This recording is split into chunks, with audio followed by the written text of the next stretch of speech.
देश की हम संतान हैं, 3 रंगों से रंगा तिरंगा भारत की पहचान है। आदरणीय प्रिंसिपल मैम, डियर टीचर्स और मेरे प्यारे विद्यार्थियों, आप सभी को गणतंत्र दिवस की हार्दिक शुभकामनाएं। जैसे कि अभी प्रिंसिपल मैम ने, छोटे छोटे बच्चों ने, सभी ने बताया कि आज हम यहाँ पर अपने देश का 76वां गणतंत्र दिवस मनाने के लिए प्रस्तुत हुए हैं।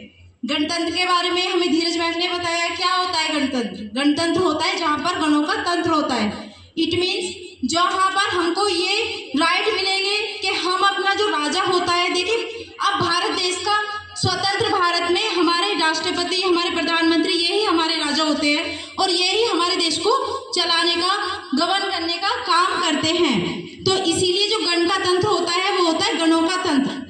ज़्यादा आप लोगों का टाइम नहीं लूँगी। आज हम लोग, जो आरबी ने भी बताया था कि जो हमारा संविधान है वो 26 नवंबर 1949 में लिखा गया था, जिसको अपनाया गया था 26 जनवरी 1950 में। अब रीज़न आता है कि वो 2 महीने बाद क्यों अपनाया गया। देखिए, इसके पीछे की छोटी सी कहानी है, वो मैं आप सभी के साथ में शेयर करना चाहती हूँ। दिसंबर 1929 में लाहौर में रावी नदी के किनारे जो एक कांग्रेस अधिवेशन किया गया था। अधिवेशन मतलब होता है मीटिंग करनी। उस टाइम पे हमारा जो भारत देश था वो ब्रिटिशर्स के गुलाम की जंजीरों में जकड़ा हुआ था। तो वहाँ पर जब उन्होंने अधिवेशन किया था, मीटिंग की थी, तो आगामी संडे 26 जैन को ही 1930 में उन्होंने पूर्ण स्वराज घोषित कर दिया था, जिसको ये बता दिया था कि अब हम ना तो ब्रिटिशर्स के ना ही फ्रांसीसी के कब्जे में नहीं रहेंगे, हम खुद से स्वतंत्र हैं, जिसको हम 26 जनवरी 1930 से स्वाधीनता दिवस के रूप में मनाना शुरू कर दिया था। और ये 1931, 32 इस तरह से लेकर के 49 तक मनाया गया था।